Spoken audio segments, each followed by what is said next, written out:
We are here with head women's basketball coach Chris Minner after his team's 65-62 win over Alice Lloyd. Coach, you are down 5 with under 3 minutes to go. What do you think happens? I'll be honest, it wasn't looking good. But I just figured we got stops and we could put this. We were getting good shots all night, inside and out. We just weren't making any. One night they were killing us in scoring, so I just felt like if we got stops, we got to get a score, stop, and then it's coming down to the end. It was only a 2-possession game, and I thought we got some stops and we got some rebounds, which we hadn't been doing. I called 2 timeouts in a row to change the press, try to figure out which one would keep them in front, and then we started getting to the foul line and making shots, and that helped set up our defense. But we just had to get stops and scores, and we pulled that one out. Yeah. So you'll take them any way you can get them, obviously. Yeah. So your scores at halftime 27-25. You shoot 21% in the first half. Any idea how you were up to? I mean, I know your defense was great as well in that first half. Our defense has been pretty consistent all year, and I felt like I was happy at halftime. To be honest, I told the girls we should be down 12, 15 points the way that it's going, but your defense is keeping in the game, and I felt like we continue to pressure them, and we got to get some points off of our defense maybe. I encourage them to keep shooting the ball, because that's the one thing I kept telling them is there's going to be nights you're not making shots, are you playing defense? And then, it was a rough game, but not all of them are going to be pretty. And, we've played pretty good the last 6 weeks, and this one offensively wasn't real good, but we pulled out a win against one of the top 4 or 5 teams in our conference.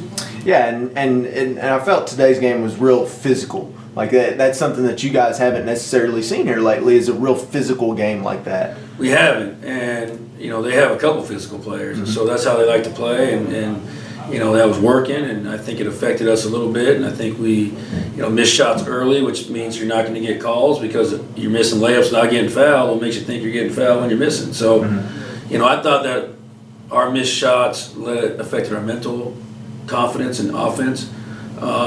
But we did score almost 40 in the second half. So yeah, and you forced them into 23 turnovers, which is about right. Yeah. But then you're only getting 12 points off those turnovers. That's something that you want to work on, I'm sure. Yeah, we have, and I thought that we blew some layups, and then it got in our head a little bit. And it's one of those things. It's a physical game. They were well prepared. They were very motivated to play. Every time we played, with the exception of maybe once in the last 3 years, it's always been single-digit games. I think. They came fired up after a tough loss, and we gutted that one out. Yeah, and I thought you had some big time performances off the bench, not necessarily scoring wise, but just helping right the ship. Nia Ortiz, Emma Gutman, Milan Miller helped right the ship there. Big time. We got in foul trouble, and we got in foul trouble early, and we're deep. And Nia puts in, and Nia and Emma are 2 of the hardest workers in practice. And I said after the game, we won this game because of our depth and our intensity on defense. And that's what makes us good, is that we're deep.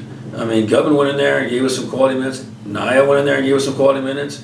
And so that should make us feel more confident that if we get in foul trouble or somebody's off, because some of our players are off today, and offensively. And it's a lot of pressure when you think you have to score 30 for us to win. And, we're deep. We're 9, 10, 11 deep. I mean, they play, and that's why when we're up 30 or 35, I'm still coaching the subs hard because of games like today. Exactly. And they really helped us, and I mentioned it after the game to the team, and it was a good team win. I thought it was a good team win. Yeah, absolutely, and it's good to know that you shoot 29%, which might be one of the worst of the season, but yet you still get the win, which is the most important part. Yes, and it just wasn't going in, and some nights you have that, but you still got to win.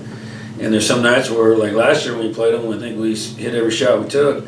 This year we didn't hit any shots, but we still won. I told the girls it was big for us to be up at halftime playing the way we were playing offensively, because we probably should have been down 15. Yeah, absolutely. So you get this win, your 15th win of the season. You're now 10-2 in conference play. Big one on Tuesday night. You guys go to Oakland City. Possibly, obviously a chance to upset the last undefeated team in the conference. Well, it was a good game last time, and they're nationally ranked and stuff, and so it's a chance for us to get a quality win. on our schedule, and you know, they beat us here, and we missed a free throw. We could have sent it to overtime. We won there before. We know it's going to be tough, but you know, we played a tough schedule, and you know, it'll be tough. I mean, the pressure's on them to defend home court, but you know, it should be a really good game. You know, again, if we score and are focused, we can beat anybody. But I'm looking forward to it. You know, we should move up in the RPI ranking, should move up in the regional ranking. So this was a good week. We beat 3 teams with winning records. We just got to keep winning. And, you know, Oakland City's going to present challenges, but, you know, we're pretty good too. Yep. All right, Coach. Congrats on the win. Good luck on Tuesday. You.